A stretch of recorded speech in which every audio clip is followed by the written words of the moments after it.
We're all just living in the moment of being positive, and there's like people called haters. No, Cindy. One more thing. And we give them positivity. Let's go. Stop. You see, I can't even get a minute. Bye.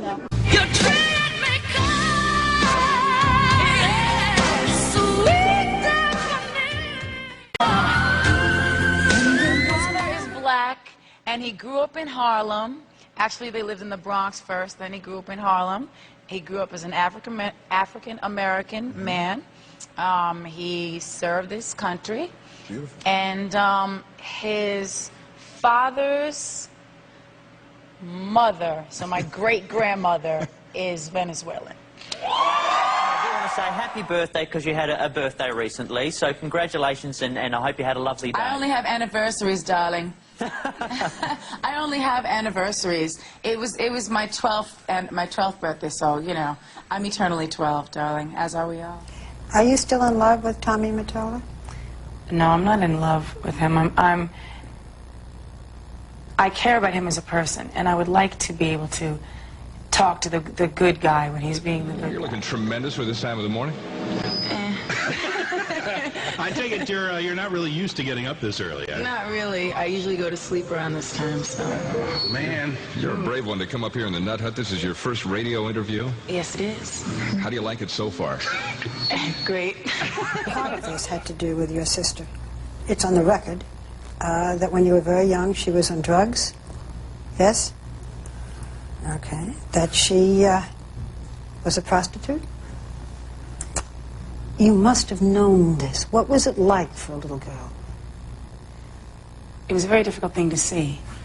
But I think what it did for me was provide me with an inner strength and something I knew that I didn't want to be. That's why I will never be a promiscuous person. I will never be on drugs. I'll never be too out of it to know what I'm doing or getting myself into. And because I saw these things growing up, I went the other way. Yeah, I met Eddie Murphy in the airport. Oh! So what did he say? Nothing, he just asked me if I was me, and I was me, so. You didn't have to ask him if he was him, though. No, I did, but you know, it was him, so. That's great.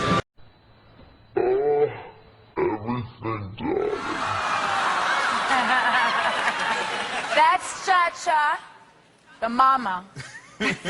That's Dolomite, the puppy. Good morning, Z100. This is David. Yeah. You're on with Mariah Carey. Hi, Mariah. Uh-huh. How you doing? Good, how are you? Do you need any dancers? I'm here with my three friends. And we want to know is, we got two, first of all, I'm going to tell you, Vanishing is my song. Oh, really? Yes, it is. That's Mine my too. song. And we want to know, do you have a boyfriend that you live in New York? Do I live in New York? And Yes. do you have a boyfriend? No, not really. Oh! Mariah! Yes. Hi, this is Tamika. Hi. Hi, I just want to know, do you need these dancers for your videos? Maybe. Maybe? Yeah. You call my management company, Champion What I am, Entertainment. Other than a person that needs one day, like this is my kind of like my day off. We went to a hotel to try to have a festive, lovely evening. Because at your own house, you don't want to wreck everything. You don't want to, you know. Okay.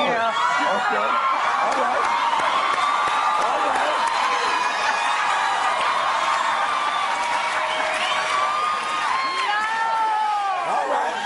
Everybody knows I'm a good girl. The moment when I wore the dress was probably the least stressful moment out of the whole relationship.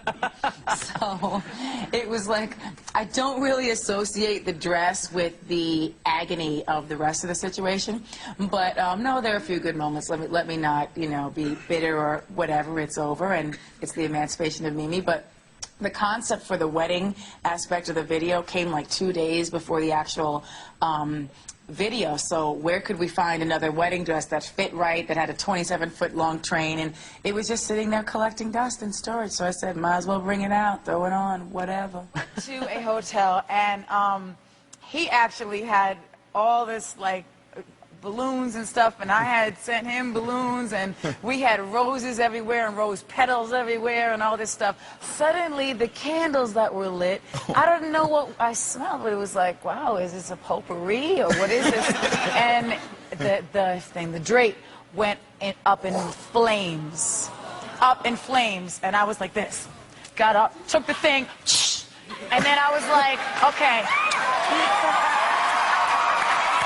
What was Nick? Where was Nick? Nick was right there, but he said, yo, you really are good in a crisis situation.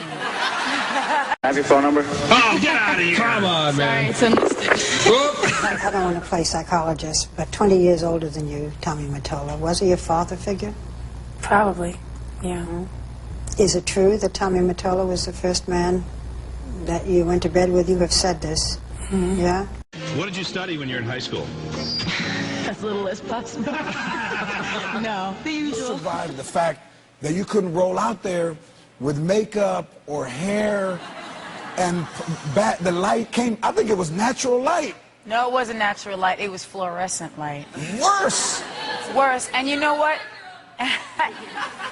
Thank you, but I don't know about that. Yes. But can I say one thing? Yes. Can I say one thing?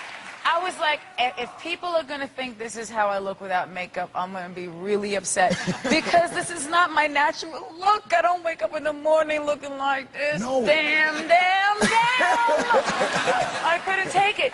So, but I keep trying to explain they enhance the ugliness. They put the... There is no ugliness. They had to bring it. They had to find some ugliness and put it on you. You have no ugliness. That is very nice. If I were to buy you some lingerie, what size would I get? I don't know. That's a pretty personal question, Mr. Leonard. Well, I'm looking on page 17 of Victoria's Secret right now, and I see something I think would look great on you.